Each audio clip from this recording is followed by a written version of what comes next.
sir. It's after 9 o'clock. The library's closed. Oh, I'm very sorry. I must apologize. I was just looking for a copy of Fantastes by George MacDonald. You know him, I assume.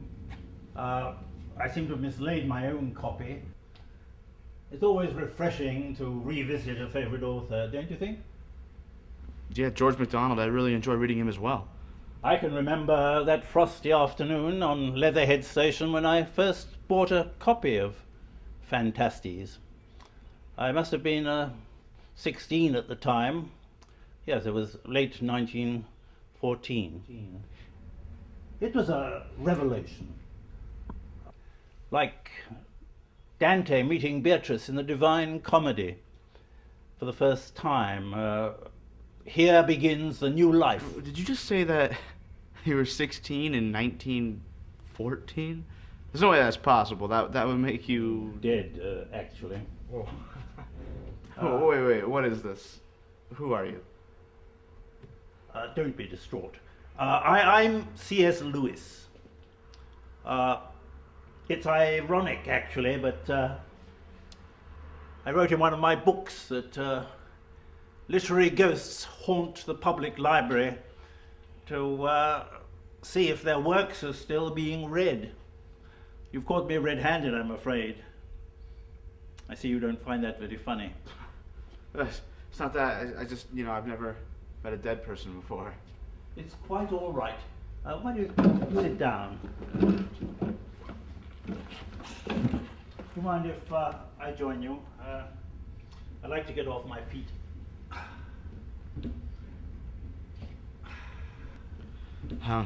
You won't mind me saying you're probably one of my favorite authors. Oh, one of your favorite authors. That makes me very happy, but I don't think we've been introduced. My name's Nathan Rudder. One of the smallest and most fragile parts of the ship, but it controls the direction. That makes you the steerage, the pilot, the navigator. Well, actually, my name's spelled with 2 T's instead of D's. Wonderful. Even better, Rudder.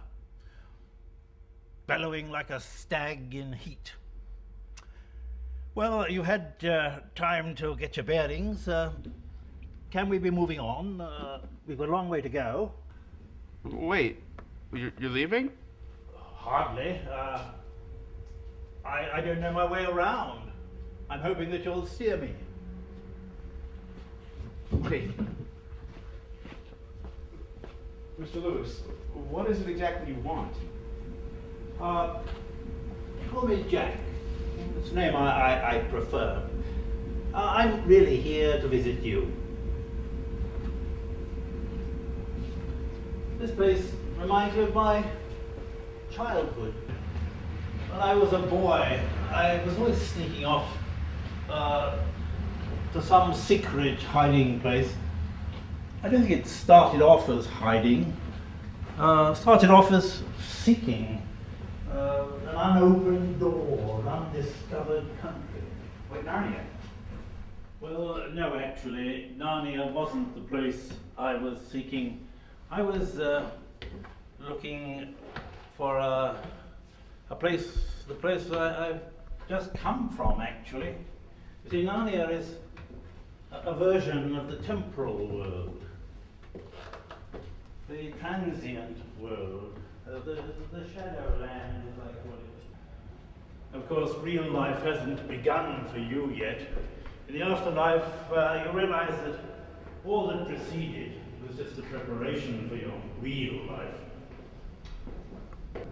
You are, you were, please, I'm standing right here. Right. You are thinking, aren't you? Well, sometimes thought is not enough.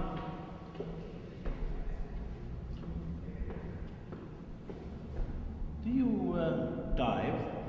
Do I dive?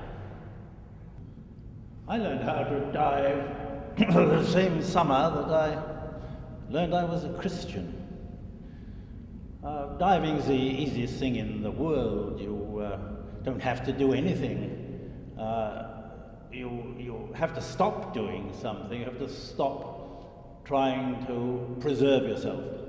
Once you let yourself go headlong without worrying where you're going to land, it works.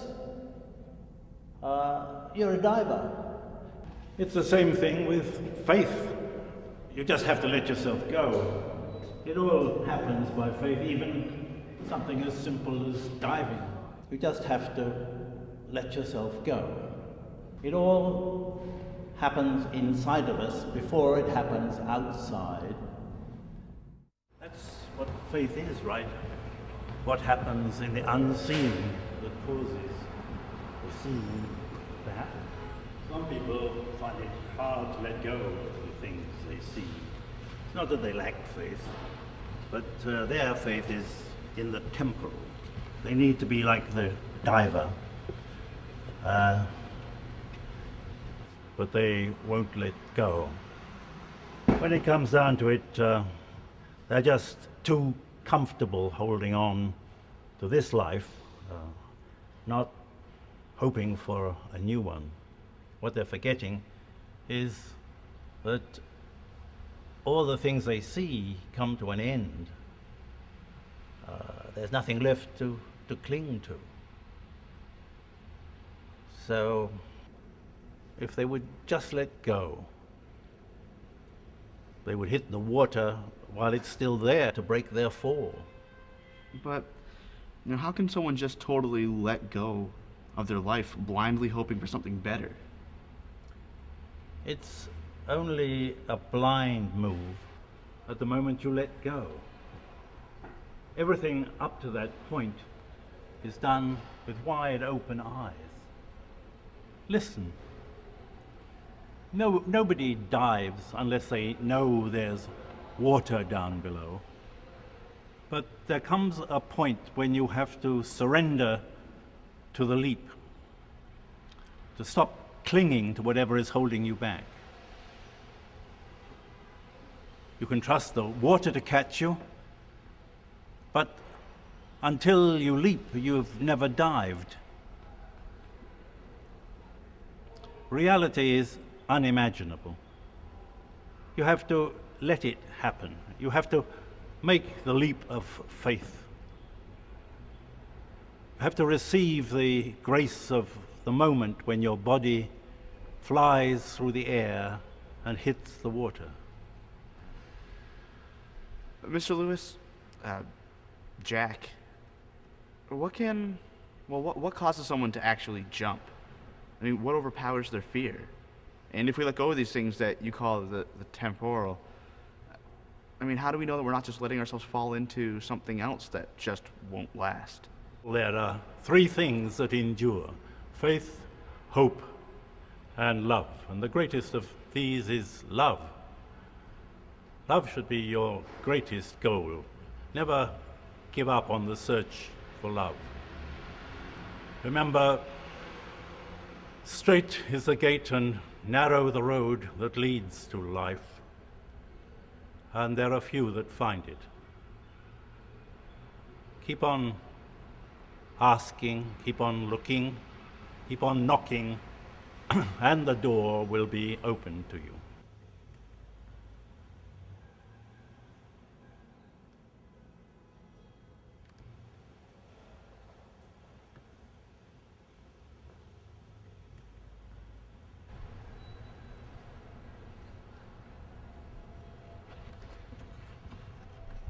Jack? Mr. Lewis?